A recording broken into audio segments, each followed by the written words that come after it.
Hello students, this is RP Singh. Welcome to this channel learn maths with RP Singh. आज इस video में शिक्षा निदेशालय द्वारा प्रोवाइड कराई गई कक्षा 10 गणित की वर्कशीट संख्या 1 लेते हैं। इसका विषय है यूक्लिड विभाजन प्रमेयिका, यूक्लिड्स डिवीज़न लेमा।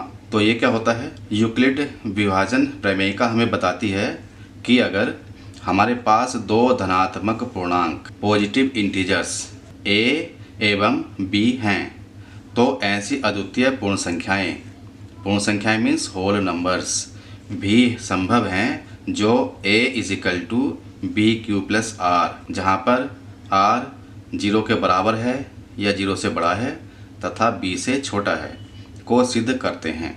दो धनात्मक पूर्णांक हैं a तथा b। अगर हम a को b से भाग करें तो क्या आता है? यहाँ पर q आता है और अंत में शेष बचता है, r बचता है, रिमाइंडर है। आप जानते हैं कि भाग विधि को हम लिख सकते हैं। जिस संख्या को भाग करते हैं वह भाज्य होता है, जिससे भाग करते हैं वह भाजक होता है। भाग करने के बाद भागफल आता है और जो संख्या बच जाती है उसको हम शेषफल कहते हैं। तो यहाँ पर a भाज्य हो गया, b भाजक, q भागफल तथा r शेषफल हो गया। तो हम ये जानते हैं कि शेषफल भाजक से कम होता है। जैसे कि अगर हम 3 से 10 को भाग करेंगे तो 3 तिया 9 आएगा, 1 बचा, 1 शेषफल हो गया। अगर 3 से हम 8 को भाग करेंगे तो 3 दूनी 6, 2 शेषफल हो गया। 3 से अगर 9 को भाग करेंगे तो 3 तिया 9, 0 शेषफल। तो हमने 3 से भाग किया था तो शेषफल 0 हो सकता है, 1 हो सकता है, 2 हो सकता है, लेकिन 3 से कम ही रहेगा।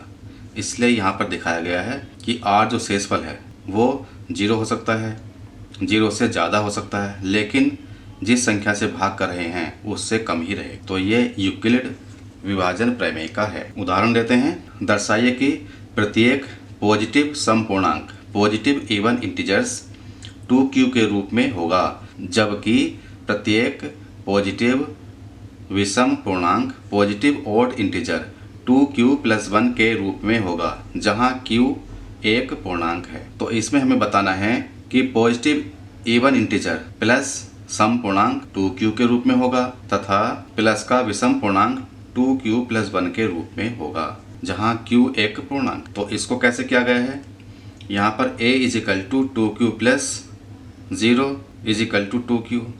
यहाँ पर हम क्या करते हैं कि a is equal to 2q plus r ले लेते हैं। इसको हम कंपेयर करेंगे a is equal to b q plus r से। तो यहाँ पर b इजिकल टू 2 हो गया। तो हमने यहाँ पर देखा था अगर b 3 था तो r 0 आया था, 1 आया था या 2 आया था। यहाँ पर b 2 है तो r क्या हो सकता है? r हो सकता है 0, 1, 2 भी नहीं होगा, b से कम होगा। तो यहाँ पर हमने रख के देखा कि r इजिकल टू 0 रखा तो ये था a is equal to 2q plus r। यहाँ पर r 0 रखा तो a इजिकल टू 2q आ गया। r यहाँ पर 1 रखा तो a is equal to 2q plus 1 आ गया। r इजिकल टू 2 रखा तो a is equal to 2q plus 2 आ जाएगा। तो हम यहाँ तक करेंगे, इसके आगे करने की ज़रूरत नहीं है, क्योंकि r की वैल्यू या तो 0 होगी या 1 होगी यदि b 2 के बराबर है। तो हमने यहाँ पर देखा प्रत्येक पॉजिटिव सम पूर्णांक 2q के रूप में होगा, जबकि प्रत्येक पॉजिटिव विषम पूर्णांक 2q प्लस 1 के रूप में होगा। तो ये हमने यहाँ पर देख लिया है। स्वयं हल करके देखें। दर्शाइए कि कोई धनात्मक विषम पूर्णांक 6q plus 1, 6q plus 3, 6q plus 5 के रूप का हो सकता है, जहाँ q एक पूर्णांक है। विषम देना है यहाँ। तो इसको भी हम ऐसे करेंगे कि यहाँ पर है a is equal to 6q plus r। हमने इस तरह से ले लिया। इसका मतलब a is equal to b q plus r, ये इस तरह का होगा। यहाँ पर b 6 के बराबर है, b इजिकल टू 6 है। इसका मतलब r क्या हो सकता है? r हो सकता है 0, 1, 2, 3, 4, 5। 6 नहीं होगा, 6 से कम ही रहेगा। r की वैल्यूज़ ये हो सकती हैं। अब हम विषम की बात कर रहे हैं तो यहाँ पर विषम संख्या 1 है 3 है और 5 है।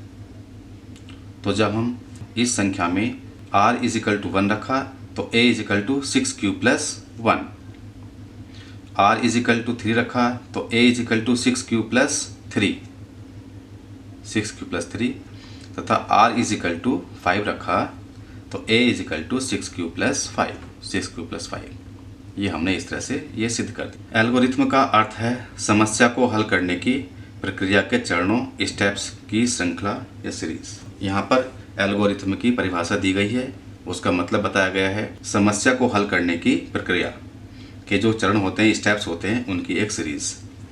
तो यूक्लिड विभाजन एल्गोरिथ्म का प्रयोग करके HCF ज्ञात करो। 455 और 42 इन दोनों का HCF ज्ञात करना है यूक्लिड विभाजन एल्गोरिथ्म का प्रयोग करके। यहाँ पर 455 तथा 42 का HCF निकालना है। तो क्या करते हैं, सबसे पहले 42 से 455 को भाग करते हैं। तो 42 कम 42 माइनस किया, 3 5 उतारा, नहीं जाएगा 0 लगा दिया, 0 आ गया, माइनस किया 35, अब ये 35 शेष बच गया। या इसको ऐसे भी कर सकते हैं कि 42 से हमने 455 को भाग किया तो 42 दाई 420 और शेष बचा 35। तो हम लिख सकते हैं 455 बराबर 42 गुणा 10 प्लस 35। ये हमने यूक्लिड विभाजन प्रमेयिका का प्रयोग कर लिया।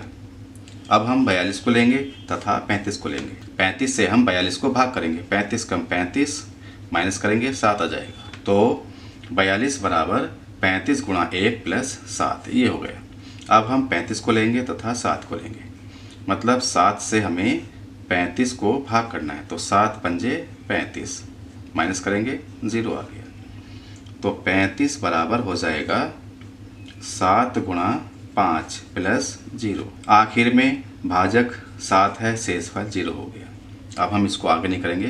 तो HCF क्या होता है, आखिरी का स्टेप जब शेषफल 0 हो तो उसमें जो भाजक होता है वह HCF होता है। तो HCF 7 आ गया। तो इस तरह से हम इसको कर सकते हैं, HCF निकाल सकते हैं। इसको हम डायरेक्ट भी कर सकते हैं कि 455 है, इसको हमने 42 से भाग किया, 42 दाई 420 आ गया, माइनस किया 35 आ गया। अब हम यहाँ से ही भाग करेंगे 42 को, इस तरह से लिख लेते हैं। भाग करेंगे 35 कम 35 माइनस किया 7 आ गया। अब फिर यहाँ से ही अब हम इसको 35 को भाग करेंगे। तो 7 पंजे 35 माइनस किया 0, तो शेषफल 0 आ गया। इसलिए जिस संख्या से हमने लास्ट में भाग किया था वह HCF हो गया। अतः 455 तथा 42 का HCF बराबर 7, ये इसका आंसर है। इसी को हम इस तरह से भी लिख सकते हैं कि 455 बराबर 42 गुणा 10 प्लस 35, 42 बराबर 35 गुणा 1 प्लस 7, 35 बराबर 7 गुणा 5 प्लस 0, ये लिखा हुआ है। तो इस तरह से हम HCF यूक्लिड विभाजन प्रमेयिका से कैलकुलेट कर लेते हैं। अब है स्वयं हल करके देखें।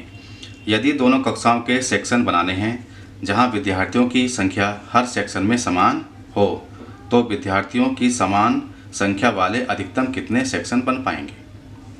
कक्षा 9 में 576 विद्यार्थी हैं, कक्षा 10 में 448 विद्यार्थी हैं।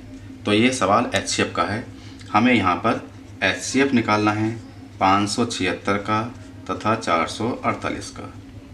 तो इसको हम कैसे करेंगे, 448 से 576 को भाग करेंगे, एक बार जाएगा 448 हो गया, इसको माइनस करेंगे, माइनस करने के बाद आ जाएगा 128। अब फिर हम यहीं से भाग करेंगे 448 को। हमने 448 लिख दिया, ये 3 बार जाएगा, 384 आ गया, माइनस करेंगे 64 आ गया। यहीं से हम भाग देंगे 128 को, 2 बार जाएगा 128 आ गया, माइनस करेंगे 0 आ गया। तो हमें मालूम हो गया कि HCF 64 होगा। शेषफल 0 हो जाता है तो भाजक HCF होता है।